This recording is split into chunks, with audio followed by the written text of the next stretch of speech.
Hello, namaste. Welcome to Mamata's Essence. आज चाहिँ नि हामी बाहिर गार्डनमा आएको छ अनि त्यहाँनिर त्यो मेपल ट्री चाहिँ यसरी प्रुन गर्ने भनेको छ अनि सुलभले चाहिँ नि मलाई हेल्प गर्दै हुनुहुन्छ and he is just behind me उता भर्याङ रेडी गरेर म समातिन्छ है केयरफुल हो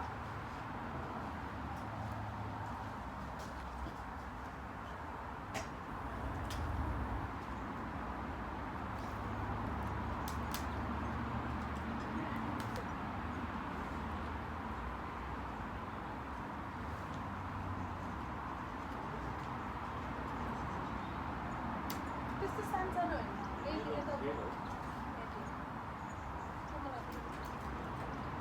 जसरी काट्छ कि यस्तोमा हेरी यहाँ काटिदिनुपर्छ यस्तो काट्यो यस्तो फालिदिनु पऱ्यो होइन तिमीले भाँचेर रहेछ कि पनि यहाँ पहिला मैले के गरेँ यो सबै ठुटो ठुटोहरू चाहिँ मैले लास्ट इयर मैले प्रुन गरेको हो अनि त्यो बेलामा चाहिँ नि मैले त्यो सेक्रेटरी नै चलाएको हो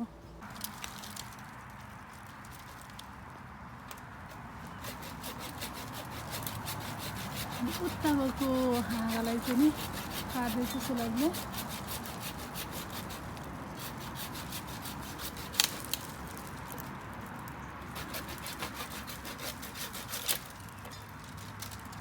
म चाहिँ नि सुलभलाई हेर्दैछु कसरी काट्दैछ भनेर उसलाई काट्न दियो भने सबै चप गरिदिन्छ त्यसैले म चाहिँ नि यहाँबाट हेर्दैछु सुपरभाइज गर्दैछु नत्र भने आमा र तपाईँले त यो रुख त जरैबाट काटिदिन्छ नि के को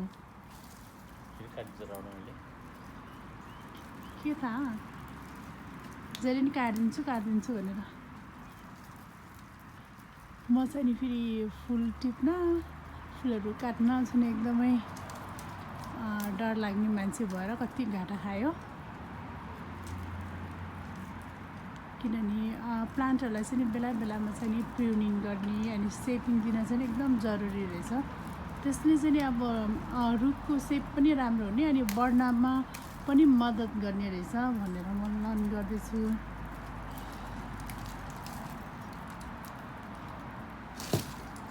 Daddy, good. That's looking good, Baba. Is it? I'm happy because त्यो र यतापट्टिको यो ब्रान्च र त्यो ब्रान्चको लेभल चाहिँ नि ठ्याक्क मिलेको छ अनि मैले चाहिँ नि यहाँनिर आएर यो हाँगा चाहिँ नि मोर यता फ्लेयर हुँदै जाओस् भनेर द्याट इज त्यो त राख्नुपर्छ त्यसले चाहिँ नि बिचको फिलर हो that is the floating part of the tree so त्यो राख्नैपर्छ बाबा पछि त्यो सानतिनाहरू त होस् त्यसले फिल गर्छ ए ड्राइडहरूलाई चाहिँ ठिकै छ तर अहिले विन्टरमा चाहिँ नि ड्राई भएको जस्तो देख्छ नि बाबा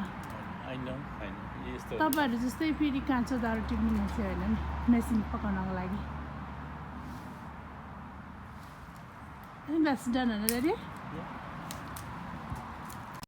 हेलो हेलो है अब यहाँनिर यो प्लान्ट प्रिन्ट गर्ने भनेको ओके मुटुमाथि ढुङ्गा राखी हाँस्नु परेछ सुलभ र मैले चाहिँ नि बाहिर जापानिज एसर ट्री चाहिँ नि प्रुन गरिसकेँ अनि अहिले चाहिँ हामी भित्र आएको छ अनि भित्र चाहिँ नि मेरो यहाँनिर जेड प्लान्ट छ अनि यो प्लान्ट चाहिँ नि हामीसँग झन्डै 2 वर्ष केही वर्ष हामीसँग छ अनि हेर्नुहोस् न यिनीहरू बढेर तल यसरी झुन्डेको छ अनि यो एकदम ढिलो बढेको जस्तो नि लाग्यो अनि यसरी रिसर्च गर्दा चाहिँ के थाहा पायो भने यो प्लान्टको यो जेटको लिफ चाहिँ नि एकदमै हेभी हुने भएको भएर तल झर्ने रहेछ अनि यसरी तल झऱ्यो भने माथि बढ्न नपाउने सो मैले चाहिँ आज ट्रिम गर्ने प्लान गरेको छ अनि यदि ट्रिम गर्यो भने यो स्टेमहरू चाहिँ नि बलियो पनि हुने अनि नयाँ लिफहरू पनि आउने अनि रुखको सेप पनि राम्रो देख्ने हुनाले चाहिँ नि प्रुन गर्दैछ अनि प्रुन गर्नको लागि चाहिँ नि मैले यो सेक्रेटर रेडी गरेको छ अनि यहाँनिर यसरी बिन ब्याग पनि राखेको छ त्यहाँनिर मैलाहरू निस्क्यो भने भनेर। र अब चाहिँ नि म सुरु गर्दैछु। मुटुमाथि ढुङ्गा राखेर चाहिँ नि म यो प्लान्ट काट्दैछु। र यो काट्दाखेरि चाहिँ नि मैले चाहिँ नि हेर्नुहोस् न यहाँदेखि चाहिँ यो लुलो भएर यसरी गएको छ। सो यहाँनिर काट्छु, यहाँनिर काट्छु, यहाँनिर फेरि नयाँ पात आएर माथि नै बढ्छ। साथै यो वेट नभएपछि चाहिँ नि यो स्टेम पनि बलियो हुन्छ। अनि यो चाहिँ नि मेन स्टेम बनाउँछु। सो मुटुमाथि ढुङ्गा राखेर चाहिँ नि मैले काटिदियो ल यहाँनिर। बुढो हजुर पनि ह्याप्पी ह्याप्पी हो माई गड मैले काटिदियो त्यस्तो भयो। अनि यो अहिले यहाँ राखौँ। अनि म यो चाहिँ नि बलियोसँग अब यो निकै बलियो देखियो। अब यसबाट नेक्स्ट पात पलायो भने हाँगा पलायो भने यहाँदेखि पलाउँछ होला होपफुली। अनि यो चाहिँ नि राम्रैसँग सिधा भएको छ। त्यो भएको हुनाले चाहिँ नि म अहिले यति नै छोड्छु। अब म यो ब्रान्चमा जान्छु। यो ब्रान्च पनि हेर्नुहोस् न हेभी भएर यतातिर लिन भएको छ। त्यसले यसलाई पनि ट्रिम गर्दैछु। सो यसलाई गर्दा चाहिँ नि म यहाँनिर गरिदिउँ बुढो अनि यहाँनिर गरिदिन्छु। मलाई डर लाग्छ काट्नलाई। हेर्नुहोस् न। सो यो रुखको चाहिँ नि मेन पार्ट यो हुन्छ। पक्कै पनि you really need big heart to cut. म दुखी हुँदै काट्दैछु नहीं। You know how long this plant is? For here, यहाँ भएको पक्का सुरुमा उस गरेको 5 years भयो 15 ओके। मैले त कि 2 वर्ष होला भनेको त 5 वर्ष भइसकेको रहेछ न। तर सुरुमा ल्याउँदाखेरि त सानो थियो नि त, यत्रै हो न, सानो थियो।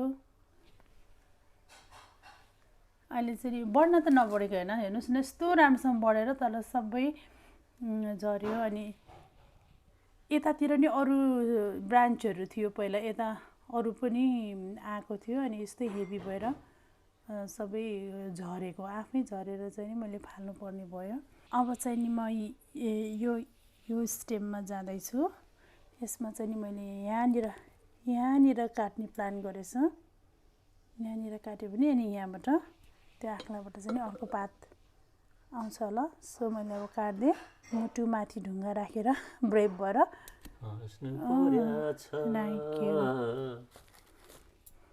सो हेर्नुहोस् न अघि नै यो ठाडो भयो न, यो अलिकति सिधा भयो।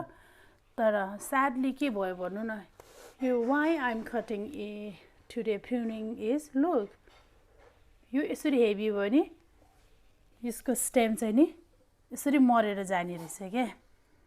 Look that's why I am काटेको कारण नै मेन रिजन यो हो। So it's so sad. तर म चाहिँ नि के होप गर्दैछ भने यसलाई चाहिँ नि फेरि प्रोपगेट गर्ने, पानीमा भिजाइराखेर अर्को पटमा चाहिँ नि रोप्नेवाला छु। यहाँ जरा पनि अलिअलि आएको रहेछ। म अर्को प्लान्ट के अरे अर्को पटमा रोप्दैछु। अनि विल सी यो कस्तो हुन्छ भनेर। सो यति धेरै हाँगाहरू चाहिँ नि यहाँ भुइँमा आयो। यहाँ चाहिँ नि यति मात्र रह्यो। अनि अहिले इट्स फिलिङ मच बेटर किनभने कडा पनि भयो होइन।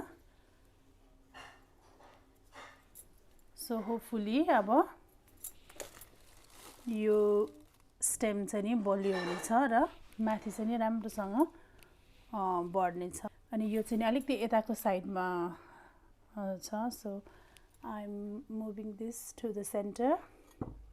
त्यसको लागि चाहिँ नि म यसरी खनेर यसलाई यतिकै पुस गर्दैछु अलिकति होइन। भयो यो चाहिँ नि अब सेन्टरमा भयो।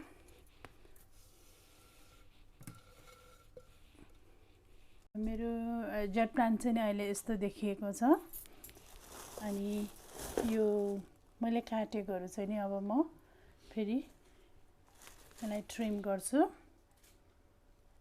यसलाई यहाँ ट्रिम गर्दैछु अनि यसलाई हामीले फेरि प्रोपगेट गर्न सक्छ सो यो पातहरू निकाल्ने अनि यसलाई पानीमा डुबाइराख्ने हैन अनि जब यहाँबाट जरा पलाउँछ जरा पलाइसकेपछि चाहिँ फेरि हामीले अर्को पटमा सार्न सक्छ so I am not doing all of this तर फ्यु चाहिँ म त्यस्तो गर्नेवाला छु अनि कस्तो हुन्छ म पछि तपाईहरुलाई पनि देखाउँछु फ्युचरमा यदि यहाँहरूले चाहिँ मेरो च्यानल फलो गरिरहनु भएको थियो भने लास्ट टाइम चाहिँ मैले 14th नोभेम्बरमा चाहिँ नि यो एमारेलिस रोपेको थियो अहिले चाहिँ बढेर यत्रो भएको छ कति राम्रोसँग बढिरहेको छ अनि खास के भयो भने यो दुईटा पटमा चाहिँ यो चाहिँ मैले बाहिर कन्जर्भेटिभमा राखेको थियो अनि यो चाहिँ लिभिङ रुममा राखेको थियो बाहिर अलिक चिसो भएको हुनाले चाहिँ यो बढ्न अलि ढिलो भयो त्यसैले अहिले चाहिँ म भित्र राख्दै छु